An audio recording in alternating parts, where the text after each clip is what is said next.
Attendez, alors maintenant, vous n'êtes pas. Donc, vous n'êtes pas dans les critères, donc vous avez droit à rien. Sauf que ces gens-là, c'est moi. Ces personnes-là, c'est la société. C'est nous qui payons les impôts tout le temps et qui nous avons jamais droit à rien. Donc, nous ferons en sorte que ces gens-là bénéficient aussi d'un social différent, transversal, comme je vous dis, qui ne sera pas en lien avec des critères financiers ou autres, et qui pourront bénéficier donc de ce type de service.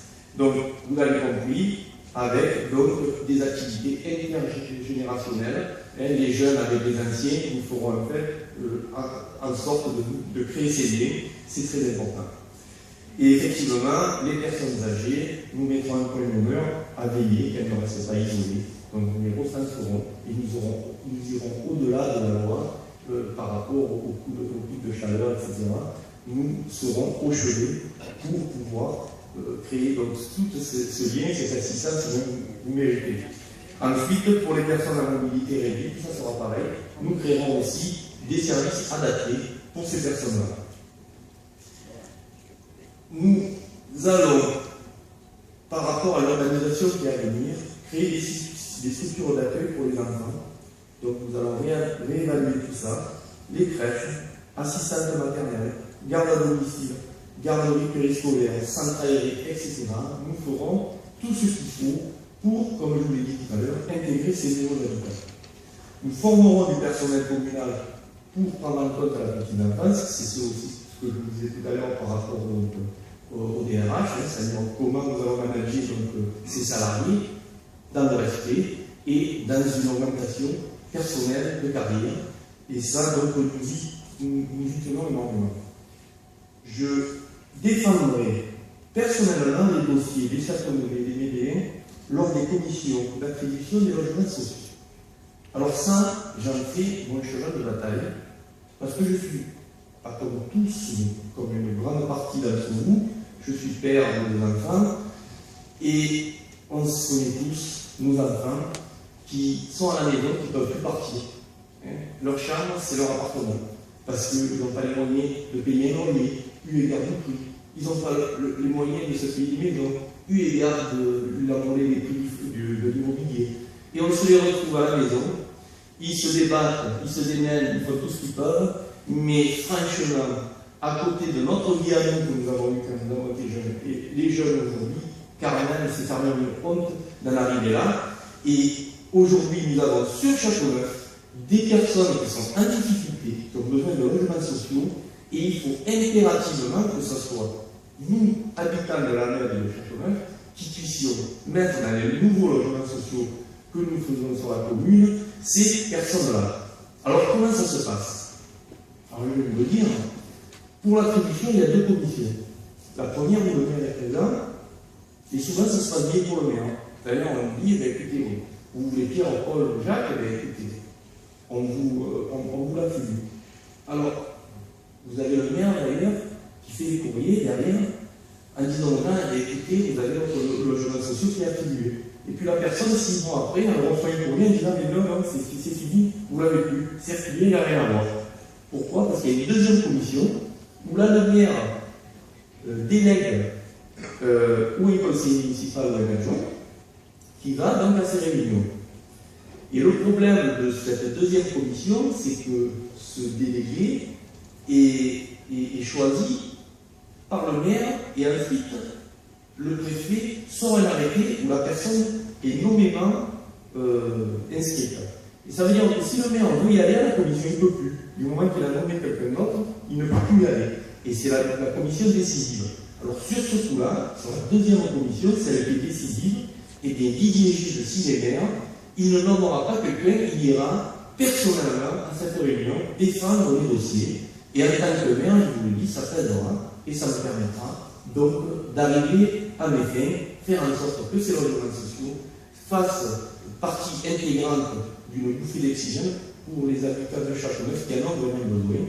Et voilà comme je traiterai le problème. Et si j'ai une réunion chez le sous-préfet le jour de la commission des logements sociaux, eh bien j'irai à la commission des logements sociaux plutôt que d'aller manger les petits fours avec monsieur le sous-préfet ou avec monsieur le préfet. Ça sera comme ça. Sur Châteauneuf, nous mettrons en place 5 jardins familiaux, 4 exactement. Le 5e, il est déjà créé sur le secteur de l'Arenas. Je parle du 5e, tout simplement, c'est que j'ai facilité sa création. Je pense que si je n'avais pas été là, il n'aurait jamais vu le jour, eu égard de la complexité au niveau des autorisations. Et donc moi, j'ai levé les freins qu'il fallait lever pour que ce jardin soit créé. J'en créerai 4 de plus. Je cadrerai tout le tour de Châteauneuf ainsi qu'un jardin sur la Maine pour que 200 familles puissent aller cultiver leurs légumes et diminuer le poids financier du panier de la ménagère tous les mois. Voilà, je ferai en sorte que ces jardins soient gérés par l'association qui gère déjà les jardins de l'Arenas, parce qu'au-delà de leur bénévolat, ils font plein d'autres choses, notamment ils font un marché solidaire où les gens qui ont peu de moyens viennent acheter des légumes quasiment gratuitement. Ils font 5 fois par an. Et bien s'il y a 5 jardins en plus familiaux, ils iront glaner de droite et de gauche donc des légumes gratuitement, peut-être à des gens qui vont venir donner une partie de leur production.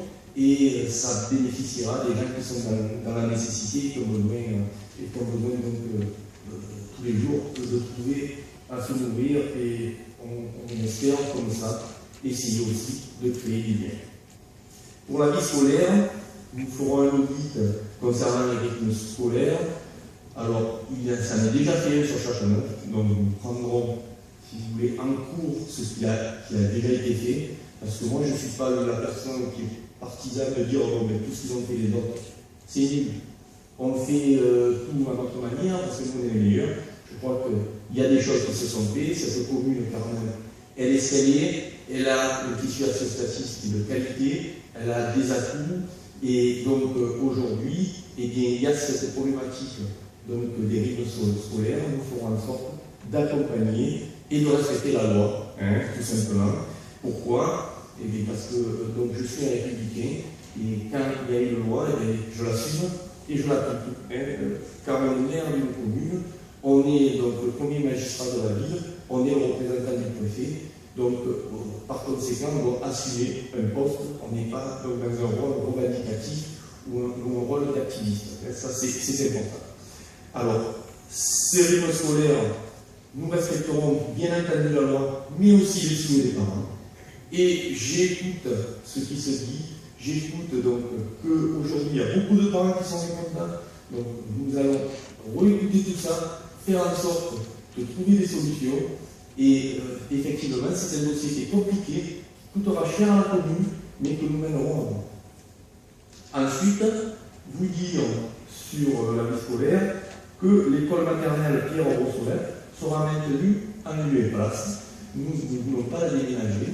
Nous trouvons qu'elle est très bien là, et nous ferons en sorte de la réaménager. Si nous pouvons même y associer la cantine, pourquoi pas, mais en tout cas, on trouvera la solution pour que les personnes qui mènent leurs enfants là-bas continuent à les mener là-bas. Voilà. Ça, c'est une priorité. Nous développerons aussi le tourisme et la culture sur notre commune, parce que nous pensons que c'est un enjeu majeur. Le territoire aujourd'hui va se transformer et il faut que nous prenions des nouveaux chemins. Et je pense que le tourisme sur Châteauneuf, c'est possible, un tourisme de qualité, car nous avons des bijoux de famille qui sont exceptionnels et qui sont peu visibles. Alors je vais vous parler d'abord de celui de la Maine. En me référant à Télématin, parce que souvent le matin je regarde Télématin, je ne sais pas si vous faites pareil, mais en tout cas, moi de temps en temps je le fais. Et la dernière fois, il y a peut-être 20 jours, un truc comme ça, je vois une émission sur l'hydradio. Et il parle d'Henri Favre. Alors, de suite, donc, je suis à l'écoute, je regarde, et qu'est-ce que je vois? Henri Favre par-ci, Henri Favre par-là, et Martigues par-ci, et Martigues par-là. Châteauneuf ou la Maine, pas un mot. Henri Favre, c'était Martigues. Alors, le premier vol d'hydradio, ça a été chez nous. Ça a été à la Maine. Donc c'est là où ça s'est fait la première fois au monde, le premier vol d'hydravion au monde, c'est chez nous. Alors, il faut, à un moment donné, se dire, on a quand même quelque chose à faire briller, qui peut avoir une ampleur internationale de fait, donc de l'histoire, et s'en servir. Donc je veux que le secteur de la Pradine, dont je vous parlais tout à l'heure, où il y a le petit lac, et bien nous ayons un musée, que nous nous associons avec les communes qui sont partie prenante avec ce projet-là, et notamment je pense à Martigues, je pense à Marignane, je pense à Vitrolles, parce que là-bas nous avons le seul vestige d'hangar d'hydravion sur les temps de BR. C'est là-bas où il a subsisté. Donc Vitrolles d'ailleurs s'intéresse pas mal à l'hydravion, donc nous ferons en sorte de converger toute une dynamique culturelle avec différentes communes du pourtour de l'étang de BR, mais nous serons bien plus loin. Nous imaginons le jumelage, peut-être avec une commune du Québec, car là-bas, le transport, c'est l'hydravion, et les pistes d'atterrissage, c'est les différents lacs, comme les territoires sont vastes, donc ils fonctionnent en hydravion.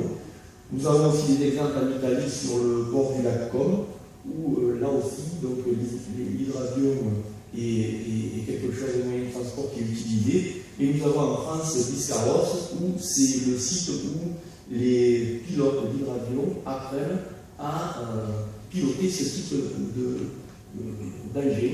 Donc l'idée, c'est de faire que la mer, au travers dans les phares, ait une vision internationale. Ensuite, nous avons aussi un bijou de famille, qui est la grotte du fond aux pigeons, qui est donc une grotte qui a accueilli les encres historiques entre 6500 et 2500 ans avant Jésus-Christ. Et là, figurez-vous que nous avons eu le premier élevage au monde de moutons. Et je crois que là aussi, c'est quelque chose qui peut être culturellement intéressant. Alors vous comprendrez que le musée de Châteauneuf, il est ouvert, je crois, le dimanche, quelques heures, parce que les bénévoles n'ont pas le temps. Le musée de Châteauneuf, si Didier Gide et son équipe et Pimanette sera ouvert 6 jours sur 7. Et on trouvera la solution pour faire en sorte que ça soit ouvert. C'est une propriété communale. Il a été restauré par la commune dernièrement. Nous ferons en sorte que ce musée soit ouvert. Voilà, parce que si on veut démarrer de la culture, eh bien on ne le fera pas avec un musée qui est fermé et ouvert que 2 heures par semaine. Ça ne marche pas. C'est pas comme ça qu'on fait. Donc ce musée sera ouvert.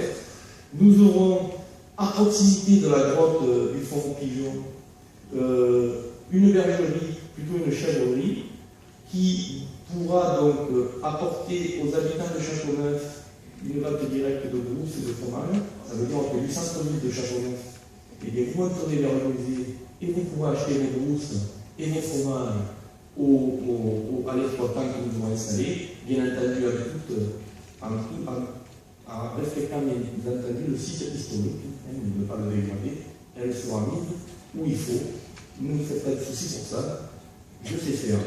Et pour développer donc, du tourisme de qualité, il faut avoir des bijoux de qualité. Et là, nous en avons un de chaque côté de la commune. Ça sera un axe. Alors, vous imaginez bien que la culture liée à un cheminement où vous pouvez aller à la mer, vous pouvez monter au massif de la mer, vous pouvez aller de l'autre côté de Châteauneuf, vous pourrez aller à Beaumanière, sans traverser une autoroute, une ligne nationale, vous pouvez prendre ce cheminement à pied, en footing, en vélo, à cheval.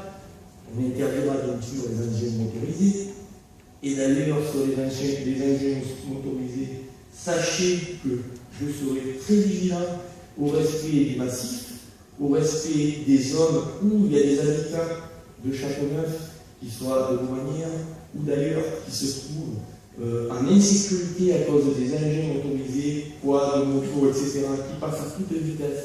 C'est une catastrophe, ça sera réglé. Voilà. Nous, quand on saura où la mettre, nous traiterons le problème. Il est clair que nous ne traiterons pas le problème comme ça.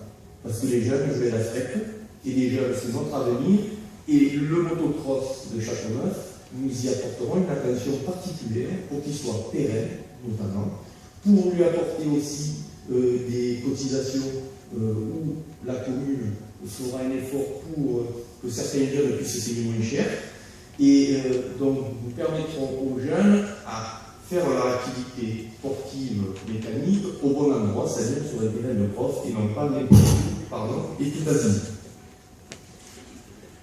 D'autres bergeries chèvreries seront créées sur le massif, 2 de plus, une à côté du bassin de Baltaz. D'ailleurs, vous avez eu des plans dans le programme, hein, vous l'avez vu. Alors, certaines mauvaises langues diront, mais elle y est déjà. Effectivement, sauf que MPN n'a pas encore mis un agneau pour la construire, c'est tout du précaire.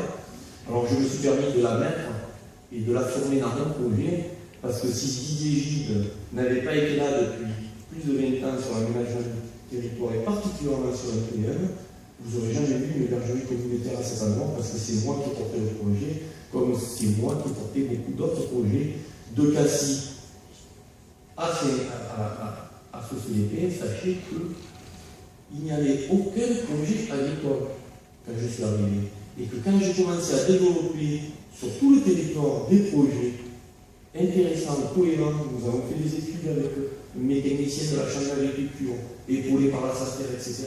Et bien, nous sommes arrivés avec un document d'urbanisme qui s'appelle le SCOT, le schéma de cohérence territoriale, avec 5 pages sur l'agriculture de MPN. Et sachez que j'en suis donc la personne qui a posé la plume et qui a donc fait en sorte que les choses se passent. Alors aujourd'hui, effectivement, sur Châteauneuf, si je suis maire, j'irai beaucoup plus loin, vous avez bien compris sur ce sujet-là, et vous aurez un territoire qui sera réellement magnifique. Nous créerons donc, comme je vous ai dit tout à l'heure, une ferme pédagogique à Brécart, ainsi que 2 campings. Il y aura un camping d'été sur le Jaille et un autre camping qui remplacera le camping qui le pauvre, il n'arrive plus à travailler avec l'urbanisation qu'ils ont fait là à côté, entre le Grand Lèvre et les pompiers. Cette personne-là, déjà, je leur proposerai de reprendre éventuellement la gérance de ce camping privé que nous créerons, parce que je préfère des campings privés que des campings municipaux. Je pense qu'il y a des gens qui sont capables de le faire. Nous, on va essayer de s'occuper de ce qu'on s'occupe déjà, en essayant de ne pas en rajouter, parce que si vous l'avez compris dans mon discours, je n'ai pas envie d'augmenter la masse salariale de la commune, je trouve qu'elle est suffisante. Et d'ailleurs, mes colistiers sont au courant, comme ma famille est au courant, il n'y aura pas d'emploi pour des personnes qui, parce qu'ils sont à la mairie, ont la possibilité de. Je ferai un emploi, ça sera mon directeur de cabinet, parce que ça c'est normal. Pour le reste, écoutez, je me débrouillerai avec les employés que j'ai sur la commune, je pense qu'il y en a assez, je pense qu'ils sont compétents. Si certains veulent se former, comme je vous l'ai dit, je le ferai. Certains sont avec des contrats précaires, et on fera en sorte d'essayer de les conforter pour qu'ils ne soient plus précaires, pour qu'ils aient un avenir. Mais au-delà de ça, merci. Je pense que la commune est assez dotée et ce n'est pas la nouvelle vague qui va faire encore une vague d'emploi. Je suis désolé, mais je fonctionne comme ça. Alors, pour donc, le tourisme, nous ferons aussi donc, la découverte de la zone humide et du pourtour de l'étang de Béarn. Vous avez vu sur les plans de mon projet, nous avons donc les bus fluviaux qui vont être mis en œuvre. Alors là, sur le coup, je ne suis pas l'auteur. Ça part de l'Istre, Bernardini et à fond sur ce projet. Mais écoutez, je sais qu'il a de la puissance de feu, ce monsieur. Je ferai en sorte de faire un quai à la MED. Ça ne va pas me coûter très cher, mais je vais me servir donc des bus fluviaux et on aura donc un quai d'accostement chez nous pour permettre donc aux habitants de pouvoir aller éventuellement travailler avec ce bus, que ce soit pour aller à l'aéroport ou prendre l'avion, ou que ce soit aussi, pourquoi pas, pour des visites touristiques, si on a envie d'aller manger une glace de l'autre côté à Saint-Chamond, pour ne pas le nommer le Tillet, et bien au lieu d'aller en voiture, pourquoi pas y aller en bateau, ça serait sympa. Donc nous allons organiser, comme je vous l'ai dit, un tourisme de qualité. Parce qu'écoutez, moi je connais le département sur le doigt de ma main, je connais quasiment tous les maires du département, mais il y en a quand même qui sont dans des sites exceptionnels. Je pense à Beaurecueil, par exemple, Madame la noble de Gaston de Ferradite,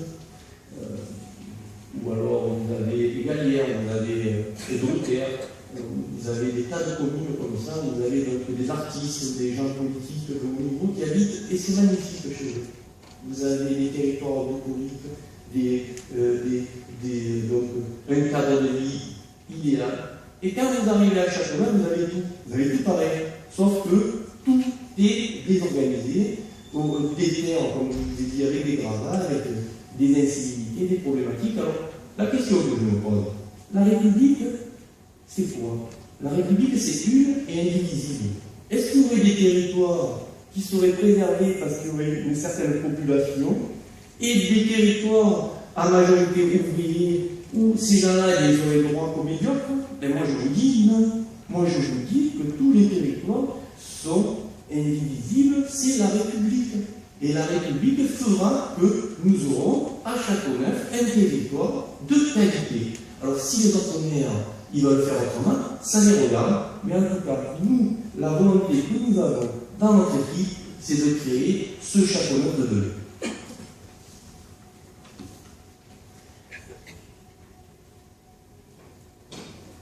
Je voulais parler parce que je parle, donc c'est sur mes notes, et du coup, je le vois un peu.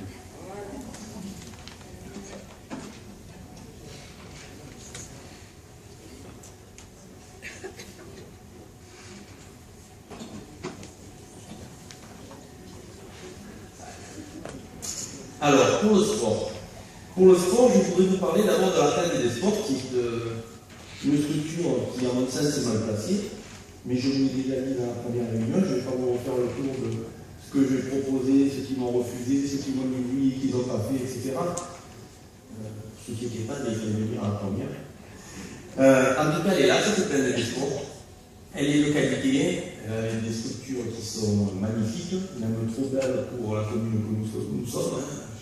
Ça me paraît plutôt une structure qui représenterait quelque chose pour une ville de 50 000 habitants. Mais bon, on a la chance aujourd'hui de l'avoir pour nos 12 000 habitants que nous sommes et les 15 000 que nous serons. Eh bien, je pense qu'il faut aller plus loin avec ce plan des sports et donc l'optimiser.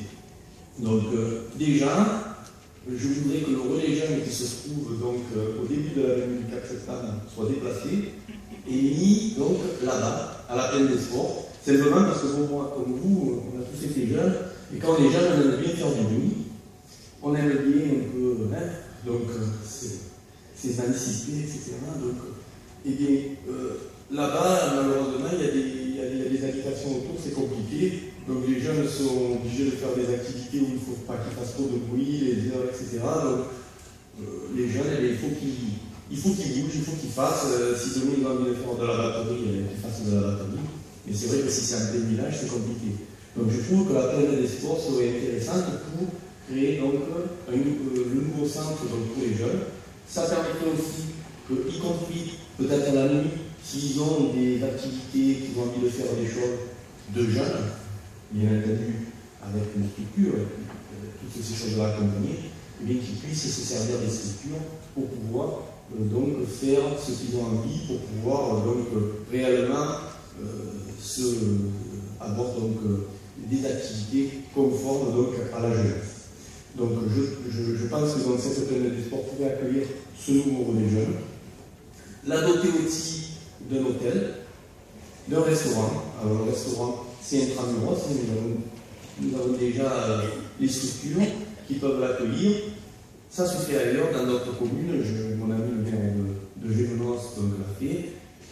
C'est très bien, ça fonctionne.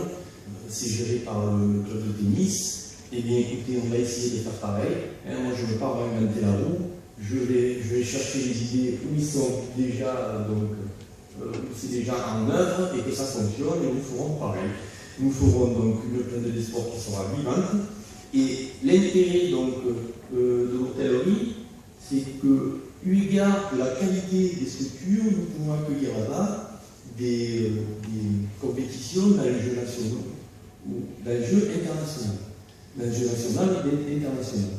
Et par conséquent, si vous déposez une candidature parce que vous avez le stade adapté ou le gymnase adapté, vous pouvez être refusé parce que vous n'avez pas assez de places hôtelières dans un périmètre bien défini. Et donc ça, c'est l'organisation du sport qui décide d'eux. Et donc nous allons nous mettre aux normes surtout. C'est-à-dire que nous aurons l'accueil qu'il faut, à l'endroit où il faut. Écoutez, je préfère voir donc une planète de sport vivante avec une commune qui brille, parce qu'on parle de la télé, parce qu'il y a telle ou telle manifestation nationale ou internationale qui s'y passe, plutôt que de voir 7000 mètres carrés de zones de vente complémentaires pour faire couler le commerce. Vous comprenez bien, à un moment donné, il faut se projeter, mais pas se projeter toujours dans les mêmes sens pour essayer que les uns mangent les autres. Non, notre commune a du potentiel, mais il faut donc lui donner les moyens de se développer comme il faut. Donc nous voyons les choses comme ça, une commune qui a une vision au niveau du sport, avec les qualités de structure que nous avons à dimension nationale et internationale. L'objectif aussi, c'est qu'avec l'aménagement de ce cheminement qui passera en continuité de la plaine des sports, vous comprendrez que vous soyez à la mer, dans la mer, au Jaille, à Châteauneuf, en haut, en bas, vous pourrez aller à la plaine des sports, en vélo, à cheval, en footing, etc.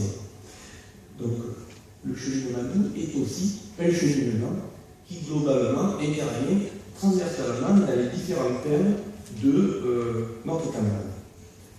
Nous ferons en sorte aussi que les disciplines soient dans des salles adaptées, parce qu'aujourd'hui, il y a des fois des sports qui se retrouvent un coup à faire l'entraînement à la mer, un coup l'entraînement à Châteauneuf, dans des salles différentes. Après, on s'y perd un peu, on va essayer de rationaliser tout ça et de faire en sorte que chaque activité ait donc des salles dédiées et que ça soit cohérent pour tout le monde et aussi, bien entendu, pour les enfants qui vont donc s'entraîner. Nous aurons un partenariat aussi avec les associations où nous négocierons des tarifs particuliers pour pouvoir être sûr que tous nos jeunes vont faire du sport quand ils en ont envie, parce que des fois les parents ne peuvent pas les inscrire parce que c'est trop cher, ça passe pas au niveau budget, donc nous voulons, au travers du sport et au travers des associations, trouver donc des négociations. Écoutez, nous subventionnons, nous continuerons à subventionner, mais avec certains cahiers des charges. Et nous voulons aussi rassurer les différentes disciplines qui se voient évoquer chaque année un budget pour leur association, foot ou autre. Je voudrais que nous ayons une stabilisation, disons, des dotations. Ça veut dire qu'au lieu de revoir chaque année la dotation, essayons de faire un programme quinquennal avec les différentes activités sportives pour que les entraîneurs, pour que les présidents de clubs, etc., aient une vision sur le long terme donc, de la gestion de leur activité. Et ça permettra justement de rassurer et de pouvoir avoir des projets un peu plus ambitieux. Donc voilà, nous voulons traiter ça sur 5 ans plutôt qu'une année sur l'autre. Le garde du fait que pour moi, que ce soit les associations, que ce soit toute autre chose, je ne suis pas à la recherche de voix pour me faire réélire dans 6 ans. Je veux libérer la commune, libérer les employés municipaux. Je veux qu'ils n'aient pas peur de leur maire parce qu'éventuellement ils n'auraient pas la même vision politique que moi. Je ne veux pas enchaîner les personnes qui s'occupent de clubs, déjà bénévolement et souvent avec beaucoup de temps, en se disant mais il vaut mieux être bien avec le maire parce que qu'on a ceci ou parce que qu'on a ceci. Non, je veux libérer les forces vives de notre commune, libérer les gens